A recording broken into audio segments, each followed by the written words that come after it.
Bonjour, messieurs, dames.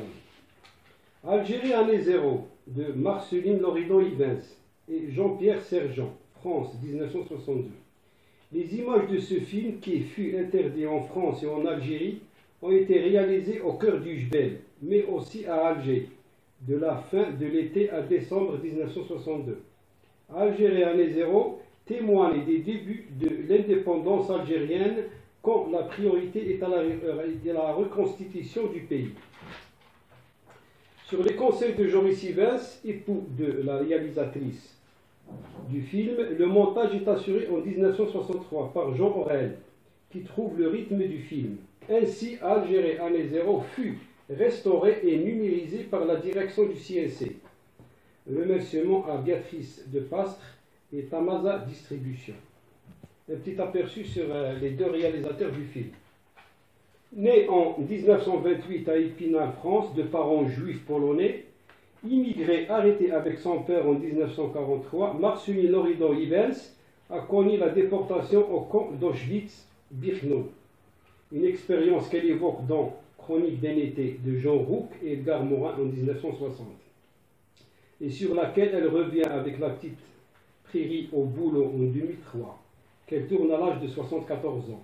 Elle avait réalisé plusieurs films dans le contexte de la décolonisation sur l'Algérie et le Vietnam.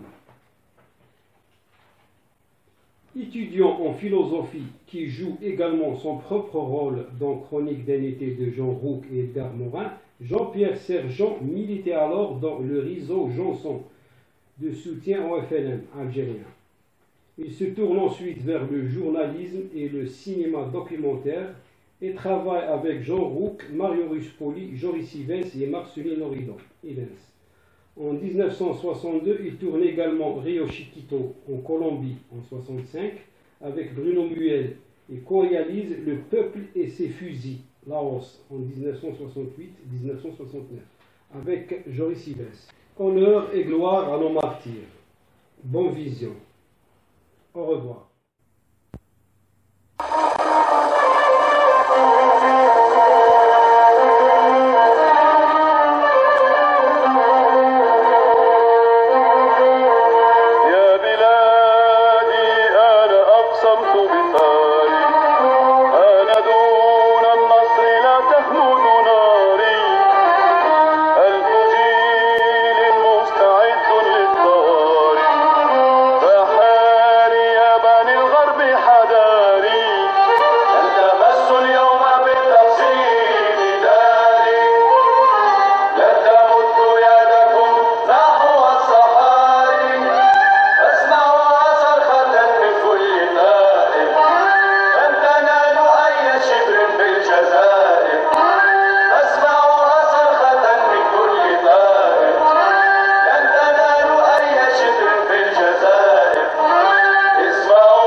Plus d'1 million d'Algériens se pressaient dans les rues d'Alger pour voir passer le défilé. Ceux qui défilaient, soldats, maquisards, ouvriers et paysans. Et ceux qui les regardaient défiler, soldats, maquisards, ouvriers et paysans, s'étaient assemblés pour dire au monde leur joie et leur fierté d'être 1 million d'Algériens ensemble dans la rue, libres, coude à coude et fraternels.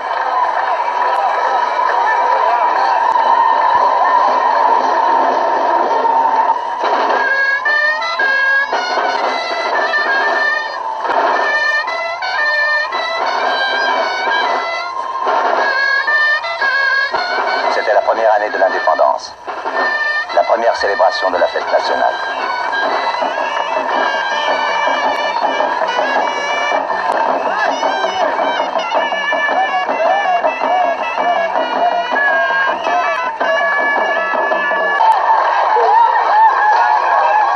C'était un anniversaire aussi. 8 ans auparavant, cette nuit-là, 5e du mois de Rabi, entre minuit et 1h, les 4 coins du potentat.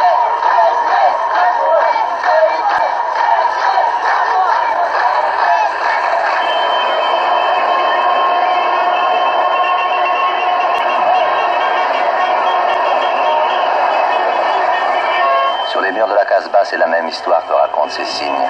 Signes de liberté, de dignité recouvrée, signes de joie, signes d'espoir. Ils racontent une épopée, le combat mené pour se délivrer d'une étreinte dont témoignent encore d'autres signes. Signes obscurs de terreur et de haine.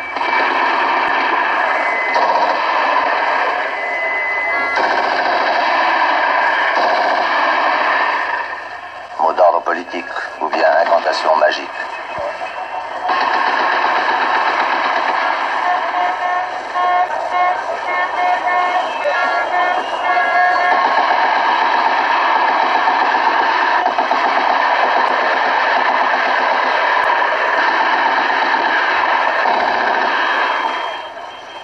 Signe maintenant vaincu, écrasé, dérisoire, rejeté comme on fait des cauchemars quand vient le jour, et oublié.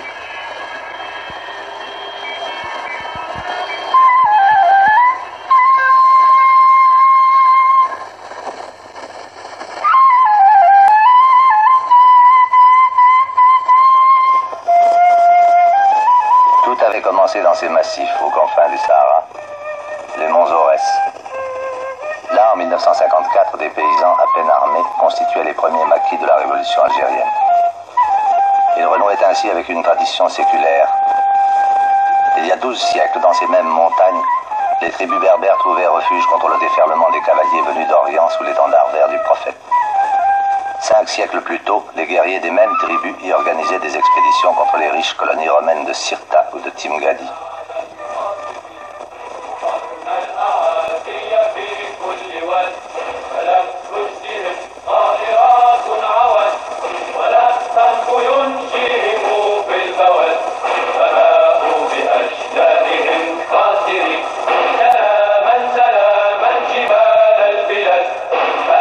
Aujourd'hui, les soldats berbères et arabes, ensemble descendus en vainqueurs des montagnes protectrices, abolissent en défilant sous l'arc réservé aux triomphes impériaux toutes les colonisations passées.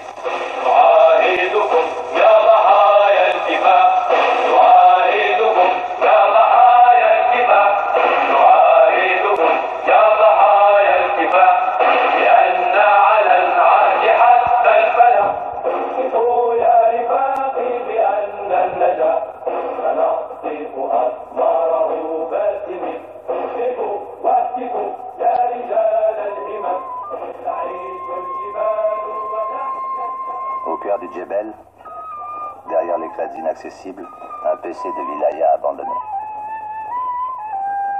Amar, le vieux berger, s'y souvient de ces longues marches nocturnes qui portaient à son fils et à ses compagnons du maquis les nouvelles des villages, les vivres et les munitions.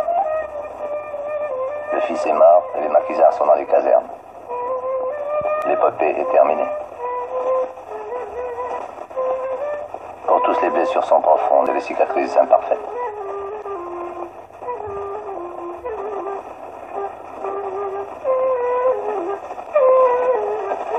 Encerclés, arrêtés, regroupés, libérés, dégroupés, après bien des années d'exil, les paysans sont revenus dans leurs villages rasés au milieu des terres abandonnées.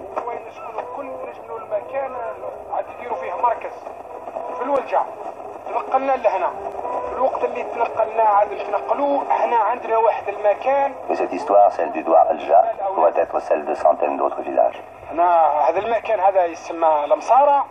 ودوار يسمى دوار الولجة ومن خلشلة الساكن في وسط جبال الأوريس.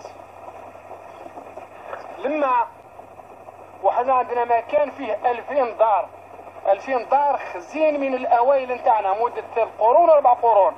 كل دار يتمكن من الأثاث البيت. Une possédait plus de 1000 maisons qu'on disait parmi les merveilles des merveilles. Dans chaque maison s'entassaient les réserves d'orge et de blé. Tout alentour, leurs bœufs et leurs moutons paissaient paisiblement. Ils partirent sur ordre de l'armée en 1956. Ils savaient où aller, à Lamsara, Douar Alja, dans le cœur de l'Aurès. À leur arrivée, on leur dit qu'il reste plus de 3 jours, mourra. Il fallait repartir.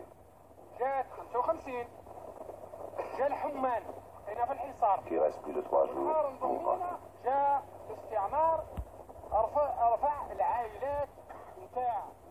Pendant le voyage, ils se dispersèrent pour échapper au bombardement.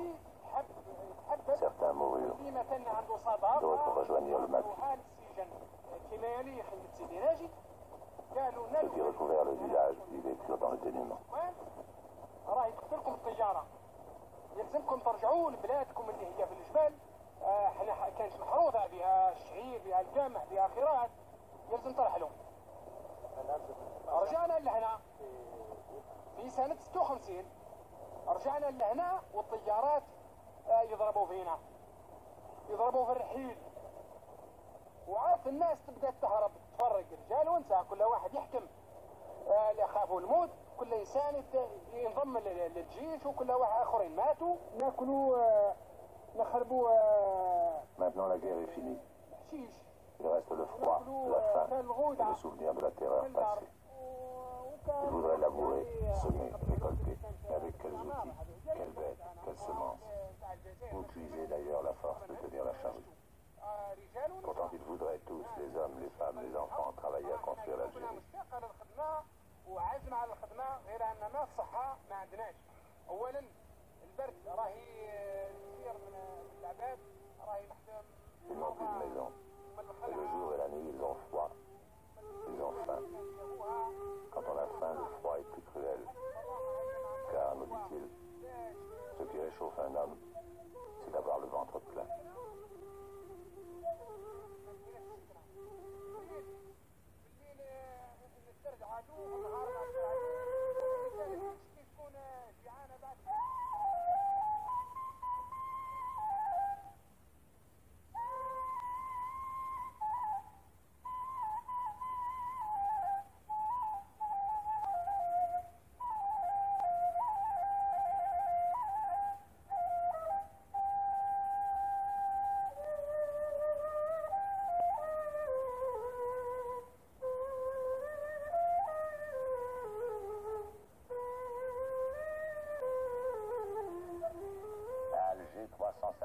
Petits paysans et ouvriers agricoles chassés de leur village par la famine, le chômage et la guerre s'entassent dans les bidonvilles de maisons carrées. Kouba, le ruisseau, le ravin de la femme sauvage, le beau fraisier qui tisse la ceinture grise d'Alger la Blanche.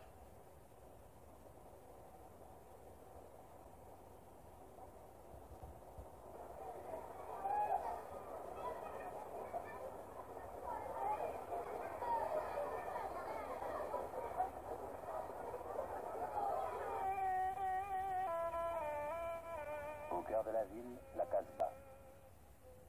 Divine et mystérieuse Casbah, vertigineuse, impénétrable cité des nécromants, des alchimistes et des mages, s'écriait jadis le voyageur venu d'Europe affamé et pittoresque.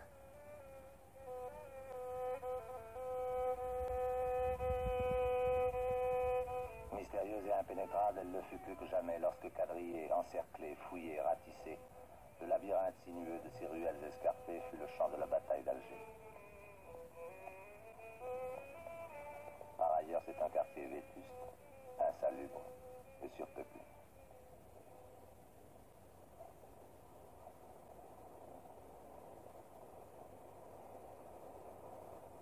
Autour de la Casbah, une autre ville, somptueuse, vaste, belle, blanche, riche. Une ville dont on doit tirer légitime orgueil lorsqu'on l'habite. Une ville étrangère. Un autre monde, d'autres habitants, d'autres coutumes.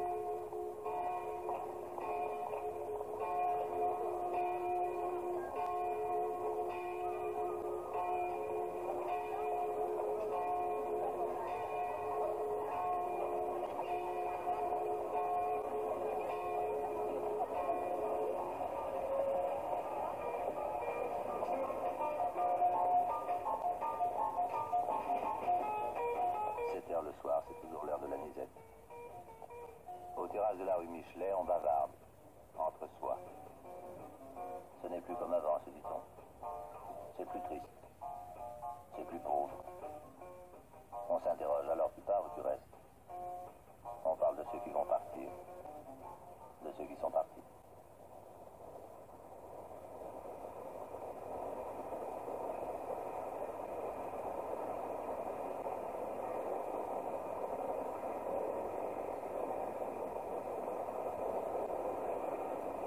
Il y avait un 1 million d'Européens il y a un an. Disent-ils avec fierté. C'est à peu près vrai.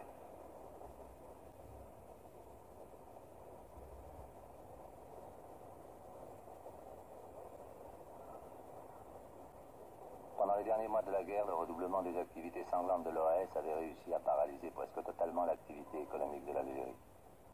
Le départ massif des Français vient d'achever cette dégradation. Des centaines de magasins sont fermés.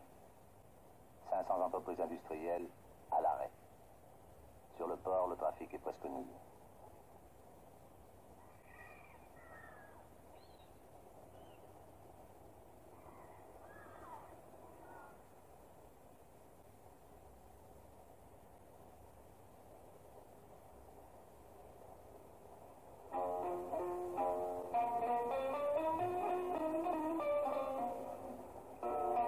Alger, pourtant, vit. Pas encore très bien. Ce n'est pas tellement facile de se servir d'une ville qu'on vous laisse comme cela tout d'un coup, désorganisée. Il y a tant de choses à faire. Mais les...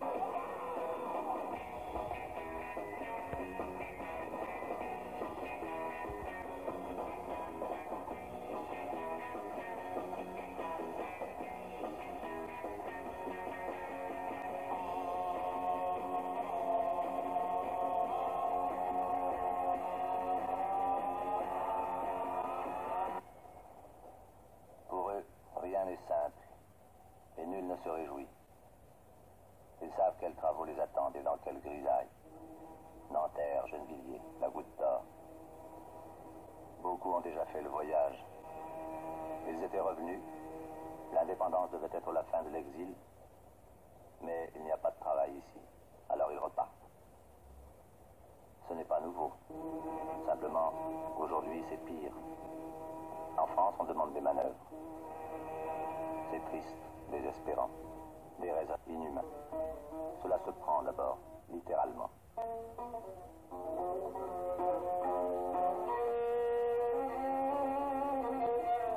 Sur les 3 horloges de Bab el-Oued, un drapeau flotte comme sur une citadelle conquise. Bab el-Oued occupé, c'était Alger tout entière qui tombait.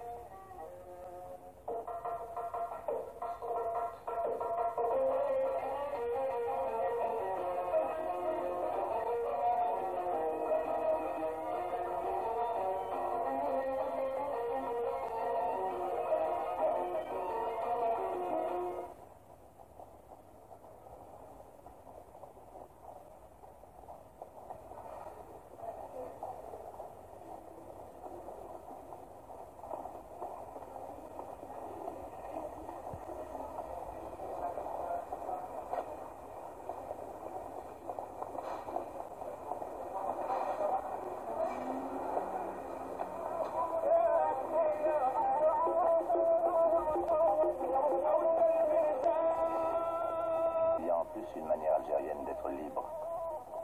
Plus une manière algérienne d'être libre. De marier très peu et on ne sait aussi pouvoir examiner.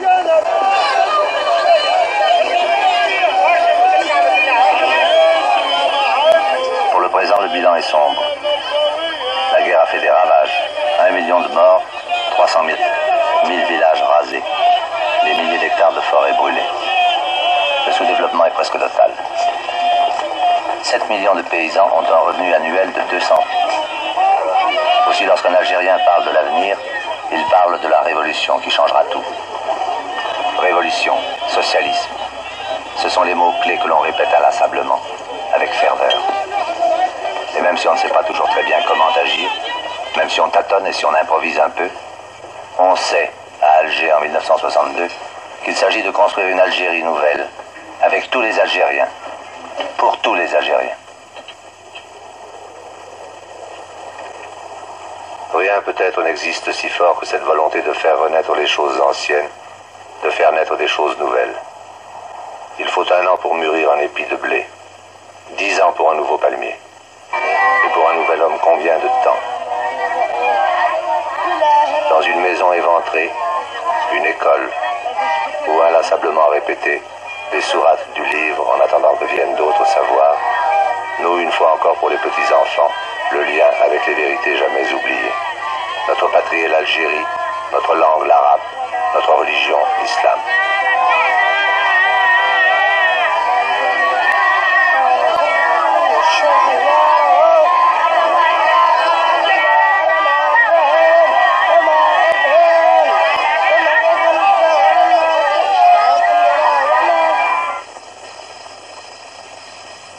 Comme des milliers d'autres militants, ces deux-là ont appris à lire dans les prisons. Quelque part dans la nuit, parmi les ruines, ils préparent la renaissance de leur village anéanti.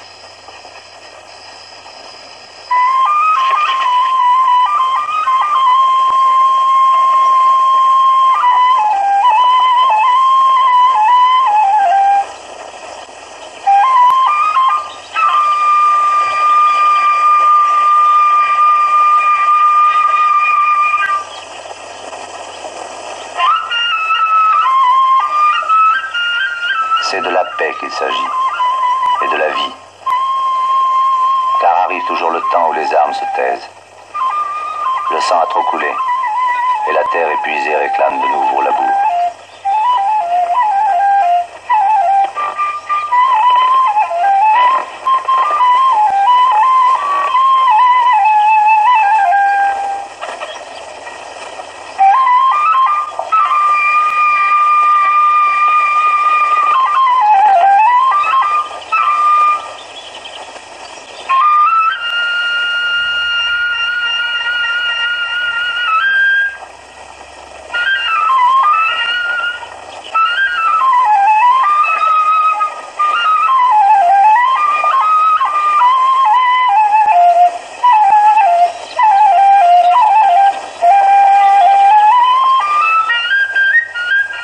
Dans les plaines fertiles de la Mitidja, le visage de l'Algérie nouvelle est en train de se dessiner avec force.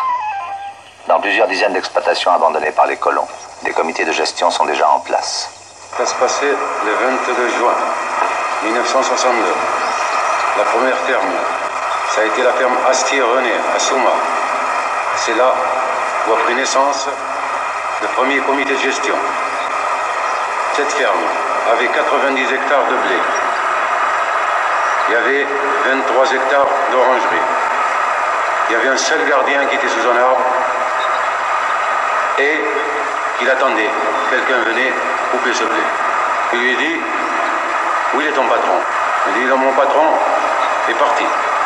Et alors, et ce blé? Il me dit, j'attends. Quelqu'un vienne prendre la décision, mettre des ouvriers pour le travailler. J'étais au village, j'ai vu un ancien compagnon de captivité. J'ai dit, nous avons une grande tâche à faire. Il faut réunir les frères du village, une quarantaine, et les mettre au travail. Et faire élire un comité de gestion. Ils ont élu un comité de gestion, ils se sont mis au travail. Et cette ferme a été la première d'une série de 43 fermes. Et une fois le gouvernement mis en place, il a pris en charge tous ces comités de gestion. Il les a reconnus officiellement. Ça a été une victoire pour l'ouvrier, car les bases de la réforme agraire ont été jetées. Car il ne faut pas perdre de vue que le problème numéro un est le travail de la terre. C'est la terre. Par conséquent, en la donnant aux ouvriers, en les intéressant au travail, au bénéfice, c'était le seul moyen de jeter d'ailleurs les bases de la réforme agraire et du socialisme. Cette réforme agraire décidée depuis le congrès de la Soumam en 1956, ce sont ces paysans de Boufarik qui les premiers la mirent en œuvre. En décidant que les fermes abandonnées par les colons seraient gérées par des comités de travailleurs élus, ils ébranlaient la vieille propriété. Désormais, la terre serait à ceux qui la travaillent.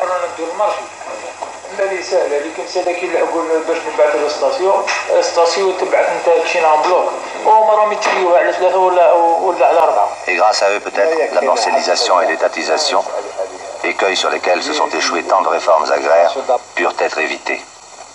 L'Algérie découvrait une voie nouvelle où engager sa révolution.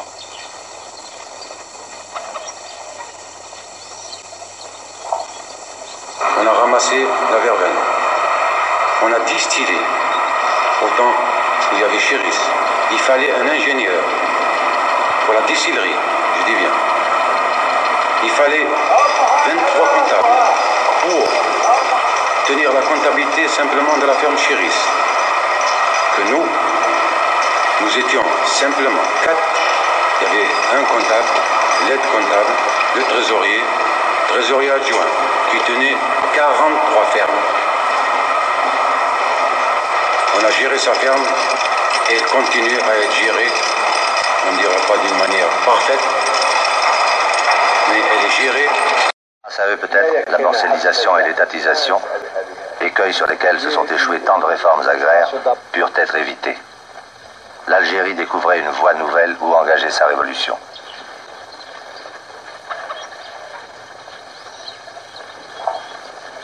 On a ramassé la verveine. On a distillé. Autant où il y avait Chéris. Il fallait un ingénieur pour la distillerie, je dis bien. Il fallait 23 comptables pour tenir la comptabilité simplement de la ferme Chéris. Que nous étions simplement 4. Il y avait un comptable, l'aide-comptable, le trésorier adjoint, qui tenait 43 fermes. On a géré sa ferme et elle continue à être gérée, on ne dira pas d'une manière parfaite, mais elle est gérée sans ingénieur, sans rien. C'est ouvrier parce qu'ils y tiennent vraiment à leur terre. Naturellement, il arrivera un jour où il leur faudrait un ingénieur, les cadres.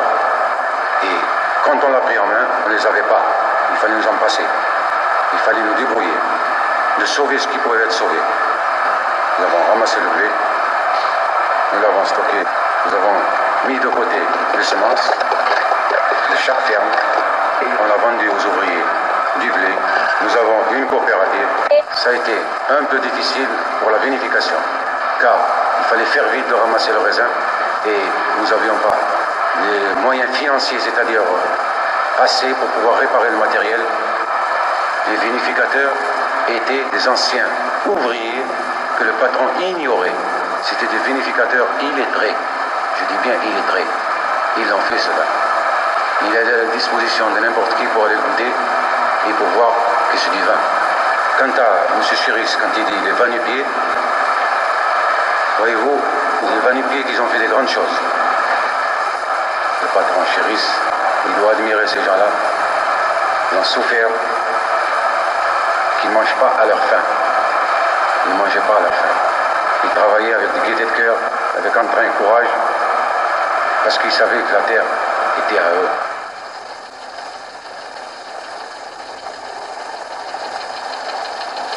Ce qui existait en fait devait exister en droit. Sitôt en place, le gouvernement prit le relais et entreprit d'organiser la réforme agraire. 80% de la population algérienne vit de la terre, et jusqu'à présent, on a vécu plutôt mal. Les terres fertiles des plaines appartenaient presque entièrement aux colons. Au moment de l'indépendance, les paysans algériens ont faim de terre, faim de ces terres grasses, richement irriguées. La réforme agraire, pourtant, ne distribuera pas des parcelles à chacun. L'Algérie choisit une voie plus difficile, celle de la propriété collective. La tâche de mettre en route cette réforme fut confiée à un vétéran de la lutte nationaliste et des combats révolutionnaires, Ammar Ouzgan. Nous essaierons, et nous avons commencé à le faire, de créer une symbiose entre l'unité de production et l'unité sociale. C'est-à-dire que, par exemple, dans une ferme où il y a 50 familles, avec 4 à 5 enfants par famille, cela constituera déjà un village. Non seulement ils auront des maisons individuelles, mais nous créerons sur place, et nous l'avons fait à Bosnaïel, des classes pour donner l'instruction en arabe et en français à la population scolaire. Nous créerons une pouponnière, des salles de douche, des salles de cours, nous aurons des séances de cinéma, des bibliothèques, etc. Et aussi, il y aura l'unité sociale avec le conseil municipal. Ce sera l'ancienne Djem'a, plus le tracteur, plus l'instruction, plus l'électricité, plus l'hygiène, plus la formation professionnelle accélérée, et plus la culture. Ainsi, l'exode rural qui existe dans tous les pays. Nous essaierons de faire en sorte où ils connaissent le chômage et les bidonvilles. Au contraire, nous faisons une opération inverse. C'est-à-dire que nous allons renvoyer dans la campagne des travailleurs des villes, des militants chevronnés, expérimentés. Et nous allons opérer une amalgame sur le plan social. Et c'est ainsi que nous allons créer quelque chose de nouveau, même sur le plan du sentiment national algérien, de la solidarité algérienne, en essayant dès maintenant de combler le fossé qui sépare la campagne des villes. Et nous pensons que c'est déjà là une voie ouverte vers non seulement la rénovation du monde rural, sa modernisation, mais également vers le socialisme.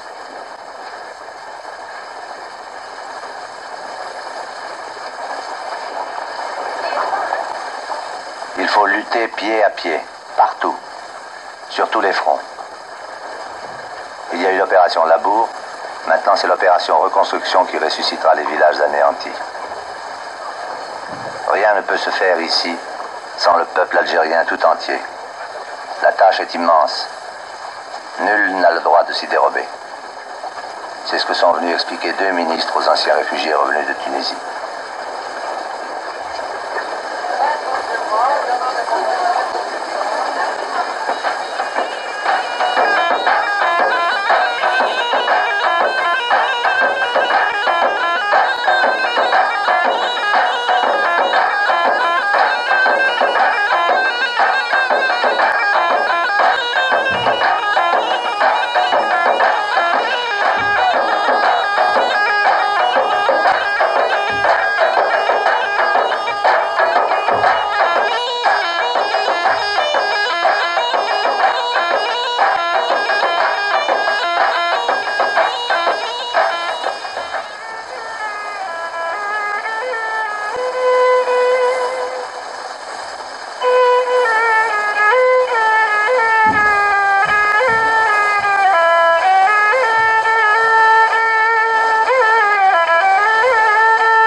De la population d'Algérie a moins de 20 ans.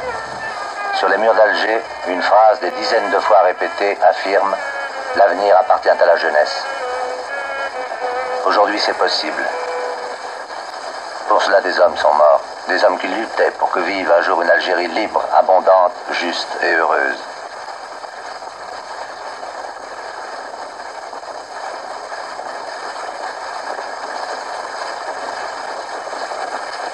Ici, pour ces hommes, c'est de cette Algérie-là qu'il s'agit, maintenant. Le sort de leur pays est désormais et à jamais entre leurs mains.